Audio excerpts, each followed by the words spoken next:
In this video I am going to tell you how you can turn off automatically opening camera in Zoom, in specifically in PC. So now I'm in my PC, and make sure to install Zoom application in your PC, and after installing Zoom application, make sure to open it and log in with your ID and password.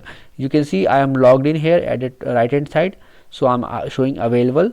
So make sure that you need to log in, otherwise if you are joining meetings without logging in, then it will not work. Make sure to log in with your ID and password. If you do not have created an account, then you can sign up an account, then log in.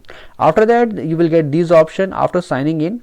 So new meeting, join, so you need to click here in front of new meeting. If you're not getting this option, make sure to update your Zoom to the latest version. So tap on this, and herein you will get this option, start with video. So it is turned on for you, so you need to turn this option off, then you can join the meeting or start the meeting.